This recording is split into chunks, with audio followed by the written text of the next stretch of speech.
Okay. So before we stop, I talked about this approximation. This approximation of the area in case the surface are very small,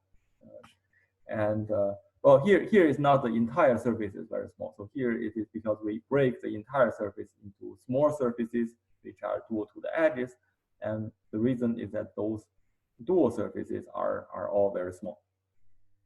Okay, and then this area can be approximated by this formula because it's easy to see because suppose this NA EAJ. So here this NA EAJ, just suppose it is a constant, approximately a constant, and then you can pull this out from the integral and integrating just a constant, integrating one on the surface, right? And then this integrate, well, better I write it down, otherwise it's maybe misleading. So, well, this is approximately, suppose NAEA is constant. This is just equals to NAEAJ NDJ integral d squared sigma I squared. Okay, and then of course you can factor out from the square root. You just get sigma. So this is a bit trivial, but at least you can see that approximate. Suppose this surface element is very small. You can definitely approximate the original formula by using this formula. Well, you have integral under the square root. All right. So why it is so good? Because now you can replace. Again, it is approximation. You can replace the integral below inside the square root by using flux. Flux. So here this is sigma and a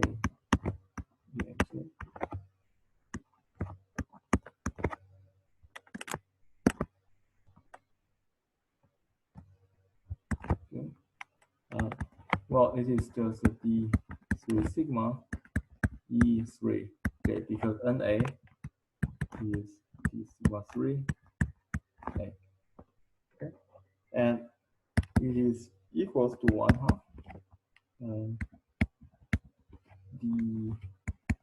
dxa which dxb. So suppose I move. Sorry, this is d squared.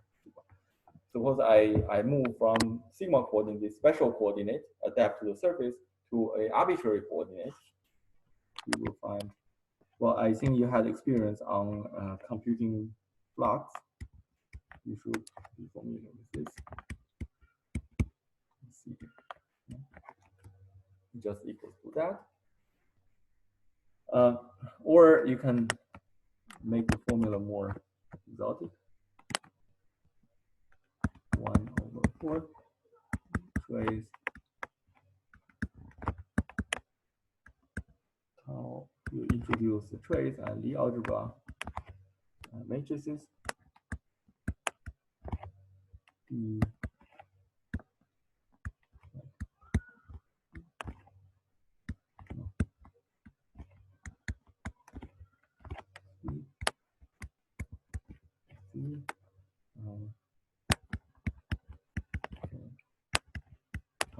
Okay. So if you take the trace of tau j tau k, you just replace to the above formula. All right. You can also now up to the continuum limit, you can put in holonomies. Rho e, rho e x inverse. Here it is. You can insert. You are free to insert holonomies because all these formulas are understood as approximation in the continuum limit, because this rho E is equals to 1 plus higher order in mu. So here you just insert 1 up to some higher order in mu. So here you can see that this just equals to the flux up to beta divided by 2 pj ei. So here this is integrate ei. Sorry, SEI.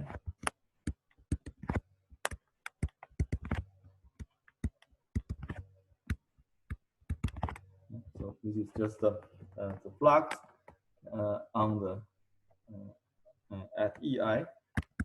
Then of course it is approximation, but it's all up to higher order mu. So this formula is going to hold in the continuum limit.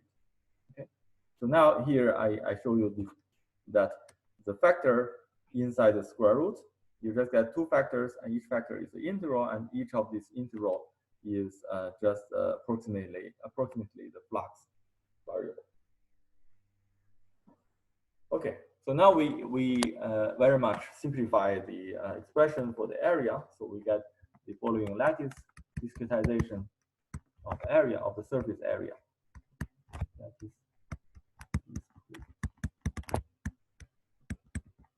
discretization of area of S. So now we write area of S to be sum over I from 1 to n. This is summing over all the edges which has intersection with the surface S, and beta divided by 2 square root pj ei.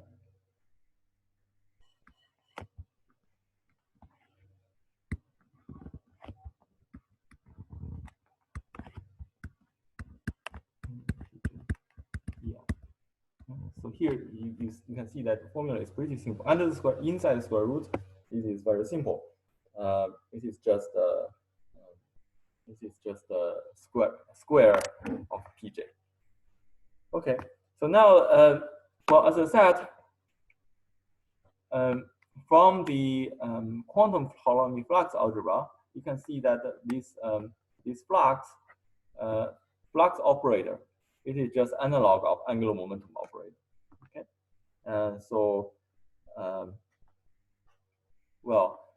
last time I also showed you some even more precise relation. Is that it's minus 1 I over 2 right invariant vector field.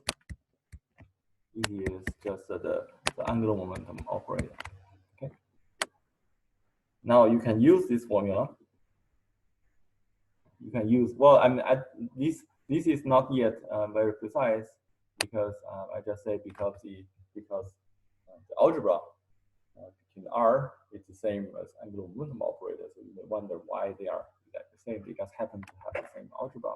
But I'm going to explain it in a moment. But suppose you accept this formula,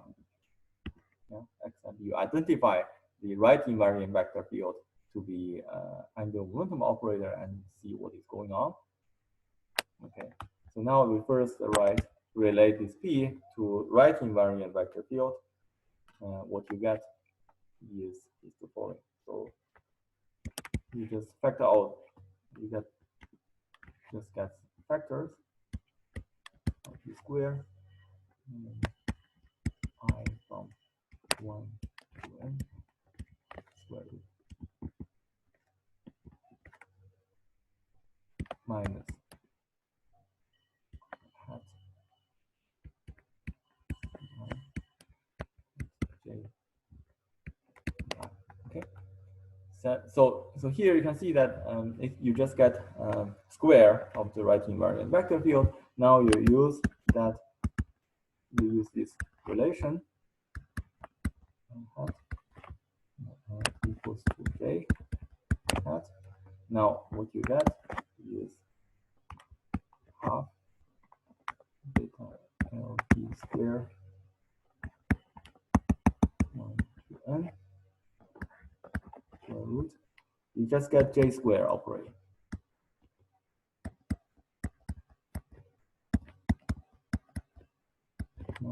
But now you get many angular momentums because you have many edges.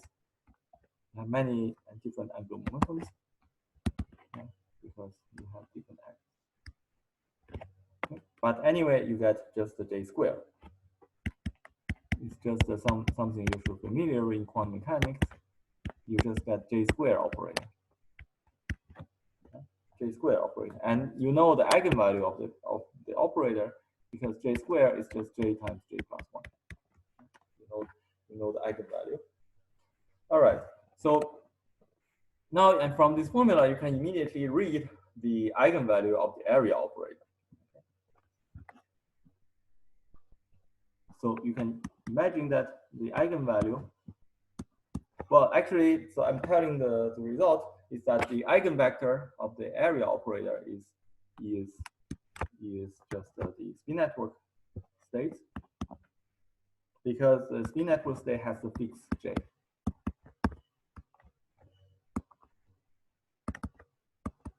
Okay.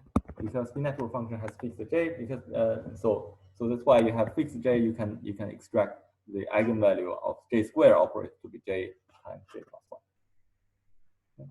So now the result is that suppose you have area operator act on spin network function, and you just get sum over all E, and E has intersection. And for those E which has non-trivial intersection with the surface, and the eigenvalue is, well, this is the eigenvalue, you sum over E square, and then you have JE times JE plus 1. Right? And this is your eigenvalue, and multiply the same wave function. Okay. So this is the eigenvalue equation for the area operator. By the way, so this area operator can act on gauge invariant wave function, because it's obvious that from this formula, this operator and the square root, it is a gauge invariant wave function. It's a gauge invariant operator, because suppose you rotate the index j and rotate the index j here, and it is invariant, because it is just the quadratic, or the SO3 inner product between two j's, between two p's. Okay, so the area operator is gauge invariant.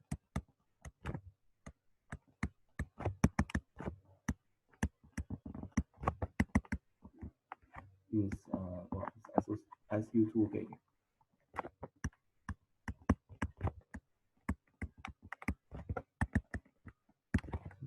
So although holonomy and flux, they are not gauge invariant, but in the end, the interesting operator we are going to construct in terms of holonomy and flux, they are gauge invariant. Okay, so now again, so it is useful probably to write down the numerical, write more explicitly this numerical factor. So beta LP squared divided by 2 is just 8 pi g Newton h bar theta. Yeah? And yeah, because LP squared is h bar alpha equals to 16 pi g Newton h bar. And sometimes, well, later on, when suppose we talk about black holes in loop quantum gravity, so this number will be sometimes useful. Okay, so here one of the key points for the area operator is that so it manifests that the area operator has discrete spectrum.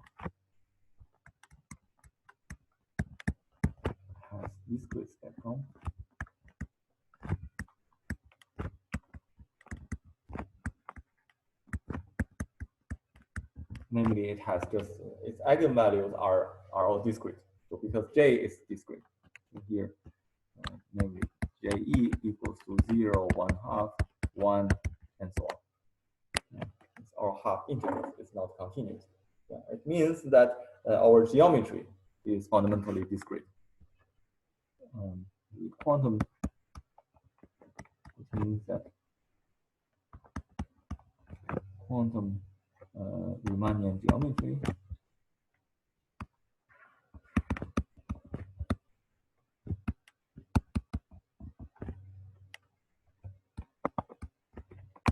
is fundamentally discrete.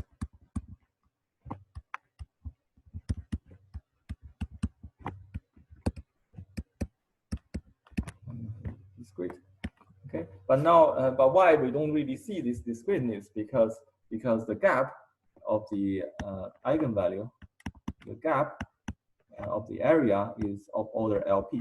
So you can see because the gap of J is 1/2, but in front there is a prefactor proportional to LP squared. So because the gap of the eigenvalues, this is the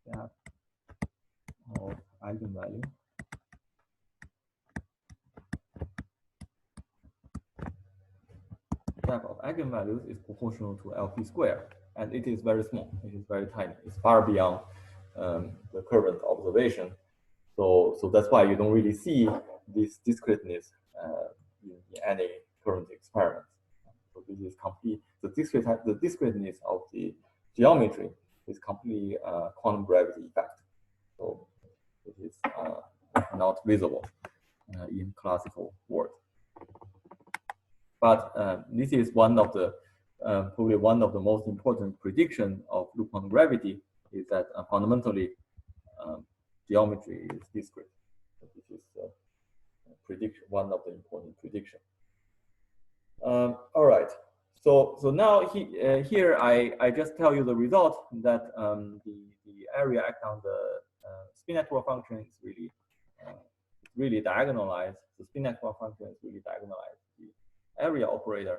The reasoning is just that I make an analog between the right invariant vector field and the angular momentum operator in mechanics. Yeah. So now I'm trying to make this more precise and to see the very clear relation between angular momentum operator and loop quantum gravity. Well, for those of you who knows about representation theory, group representation theory, probably this is already pretty manifest because they have the same. Well, from the Lie algebra, it's clear that angular momentum and right invariant vector field they are really the same. But for those of you not very familiar with group representation, it's better to make it more precise. All right. So now let's make a comparison. So let's make a table for comparing the situation between quantum mechanics and loop quantum gravity. Loop quantum gravity. Okay.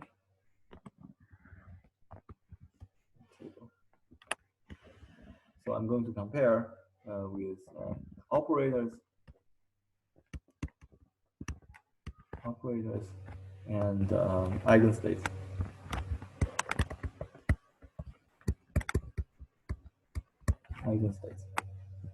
Okay. So firstly, the quantum mechanics, you have angular momentum operator, right? Everybody knows about angular momentum operator, and it has eigenstates, just J and M.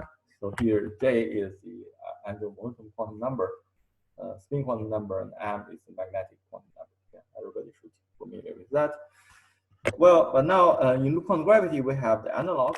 So the analog is minus I12 right invariant vector field. And also it has I12 left invariant vector field. You have two analogs. In loop quantum gravity or on SU2 group, you have two analogs. So one is right invariant vector field, and another analog is left invariant vector field. Well, right. So I write down the expression. You know what are they? So the right invariant vector field act on. So let's consider just on a single copy of SU2, the right invariant vector field act on function of H. H belongs to SU2 equals to the formula I written before.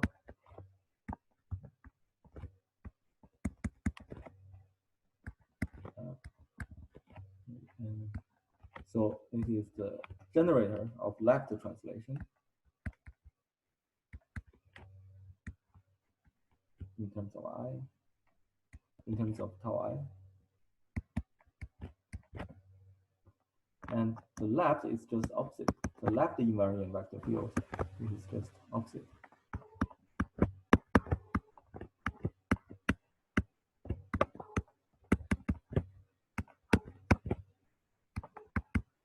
Is the generator of the right translation. Okay, and this is the right invariant vector field.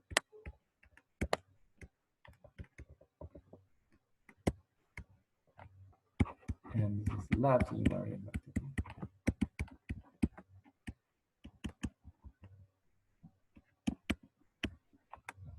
Okay.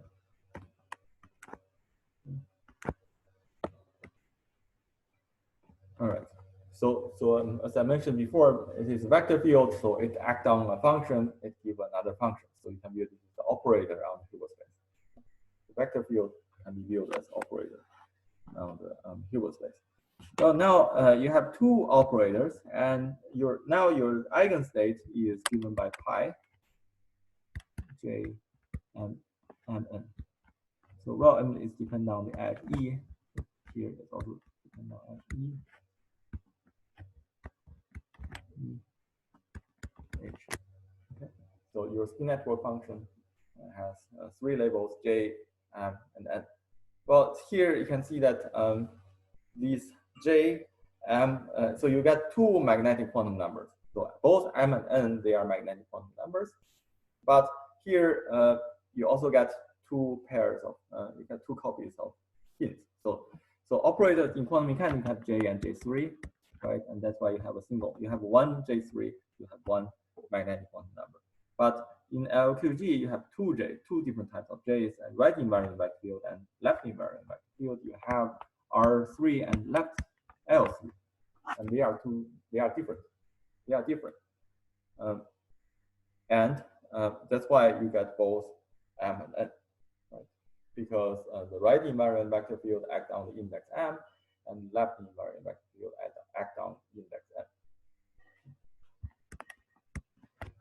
n. Yeah, it's better to mention it now. Is that you can just check by using this formula, is that the right invariant vector field and left invariant vector field, they are mutually commuting. They are always mutually commuting. So these angular momentum operators, they are mutually commuting. That's why they can be simultaneously diagonalized to get both m and n together, labeling the eigenstate. Okay, and how it works? How to realize the action of the right invariant vector field and left invariant vector field on the eigenstate? Okay, so now let's consider the action. Well, let's consider this kind of transformation of the eigenstate. Okay, so this is something like gauge transformation, but yeah, you can understand it as a gauge transformation, or you can view it as just a translation. So because the right invariant vector field are generated by generating the left translation, and left invariant vector field generating right translation. So I can do this kind of translation to the eigenfunction. Okay. So this is like I'm doing the left translation of the wave function, but at the same time I can also do the right translation. I just want to put the formula, put two types of action in the same formula. So I just introduced two different parameters, epsilon 1 and epsilon 2, to parameterizing the left translation and the right translation. So this is epsilon 1, epsilon 2 for left and right.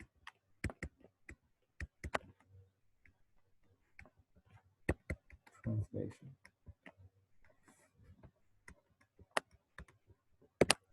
Left and right translation.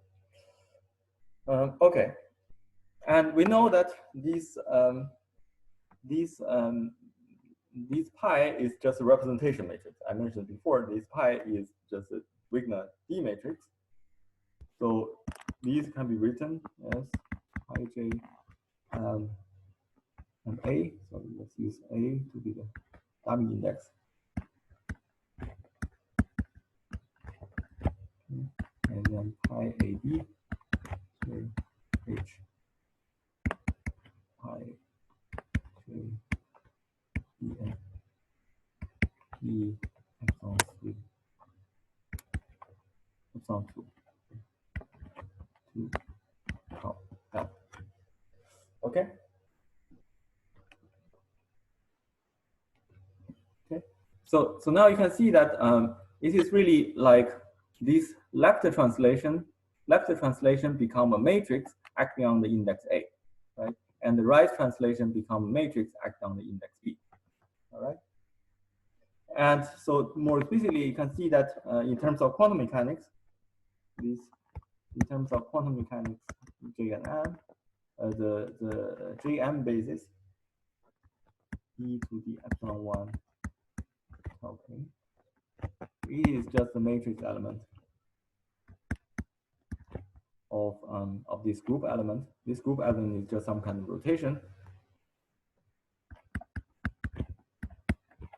E epsilon 1, okay. Jm, and more explicitly, this pi is just a representation of E epsilon 1, okay. So it is just E epsilon 1 J, the angular momentum operator in quantum mechanics. So here, this formula is in terms of quantum mechanics, Jm and Jn, Ja. Where here Jm belongs to the representation as spin J of SU2. Or yeah, your Hubble space in quantum mechanics for angular momentum. Yeah, this is I guess probably there is an I times J. Yes, I times J. J. Okay, so this is nothing but in quantum mechanics, and this is the exponential of angular momentum operator generating a rotation and sandwiched by two bases. Okay, and now so here remember the left translation and the right translation. So here suppose we consider the left translation and take the derivative with respect to epsilon 1. You should get right invariant vector field, right? So now we do that. We consider dd epsilon 1 of this formula, dd epsilon 1 of the above. So what you get, it is just the Jm, J hat k, well, up to prefactor. Maybe there's I, it should be an I. Okay, so this is just the matrix element of your angular momentum operator. So this is when we consider the right invariant vector field. The right invariant vector field is the dd epsilon act on derivative of the left translation. Yeah. So what you can see is that the right invariant vector field, once you take the dd epsilon 1, and what you get is the matrix corresponding to angular momentum, really the angular momentum in quantum mechanics, the matrix of the angular momentum of quantum mechanics, well, acting on pi j ab.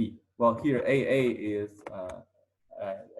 the dummy index, so it means that this is the matrix of angular momentum operator acting on your state. So if you view this, if you forget about this B index and you just view this A index, you can view this as a vector. This is just a vector, and this is like a matrix acting on vector. Yeah. And this is exactly the matrix of angular momentum operator act on a vector. Or another way to say it is just the representation of the angular momentum operator act on the vector space of the angular momentum states. Yeah. So this is the operator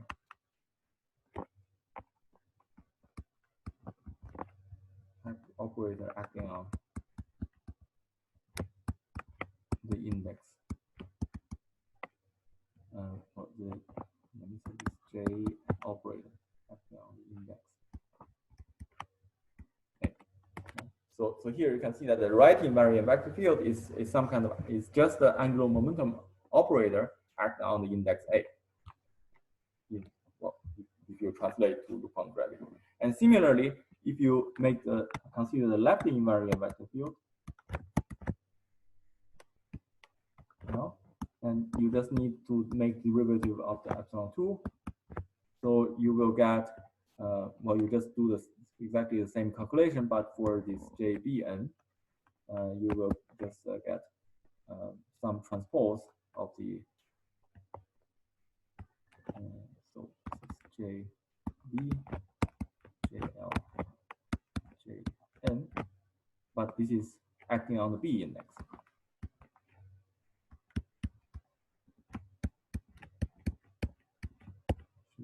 JB. So this is J operator. Now, B index B.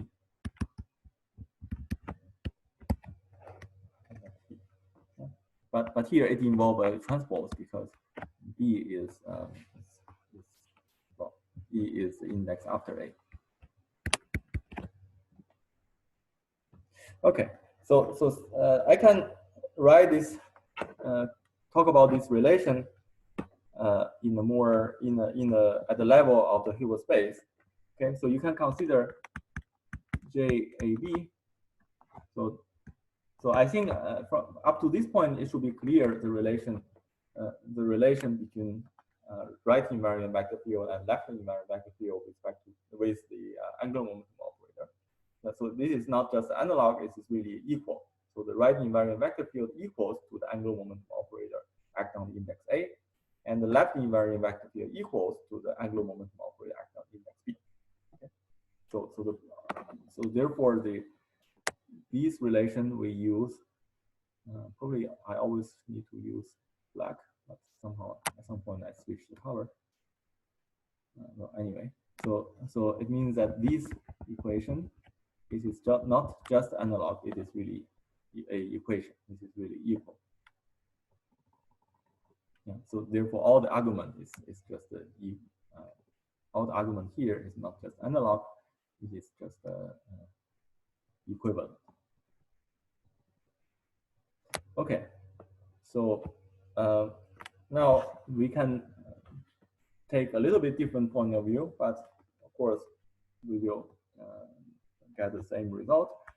So we can view that this pi AB, you can see this is a matrix for pi mn. Pi mn conventionally, it is a matrix, right? It is a matrix. It is a representation matrix. Matrix at the representation with spin j. Okay? At the representation with spin j. Yeah, it's a matrix, and then it's matrix. This is a matrix acting on Vj. Okay, right? Vj is our representation space, and it being a matrix, it is also a tensor, right? It is a map, right? It maps a vector in the map a vector vectors in Vj to linearly to vectors in Vj, because it's a representation matrix.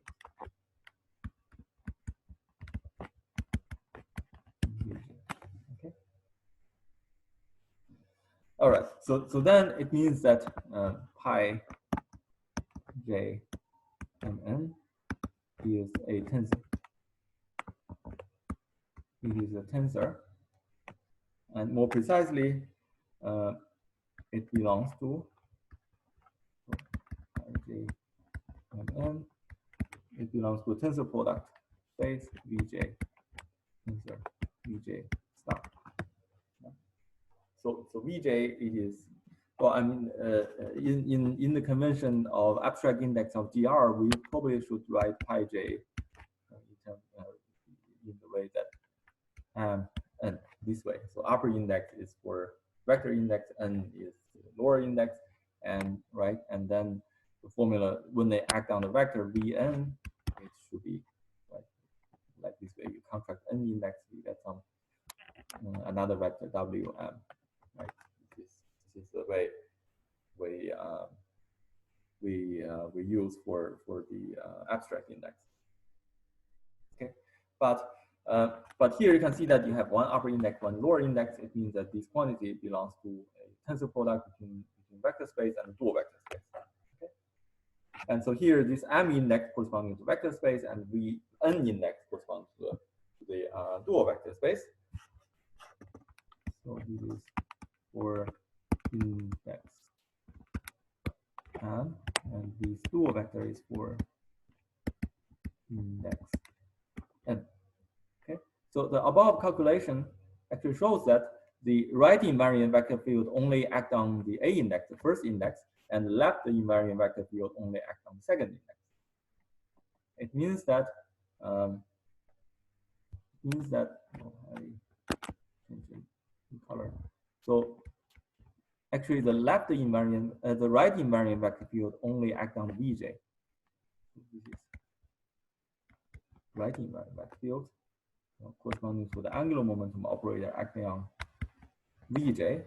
Well, the left invariant vector field again also corresponds to the angular momentum operator, but acting on the Vj star. And that's the reason you can see that this left and right invariant vector field act on two different spaces. That's the reason why that R and left, they are actually mutually commuting because they just acting on two different vector spaces. They are the wave function belongs to a tensor product vector space, and your right invariant vector field only act on the vector space on the left, and your left invariant vector field only act on the vector space on the right. Okay? So they act on complete two different vector spaces. That's why they are mutually commuting. And you can also check by definition they are really mutually commuting. Okay? And so that's why both of them are analog of, both of them are indeed angular momentum operators, but they just act on two different spaces. And they are angular momentum operators on two different representation spaces. And these our wave function pi j m n, our state, it is a tensor product between two representation spaces. So that's why it takes both left invariant vector field and right invariant vector field. They take two different pair. They take two different kind of angular momentum operators. Right? And also because they are both angular momentum operators, so you can have R operator R dot R equals to J square. And it has, well, because it relates to an I, so it's proportional. It's like full. So minus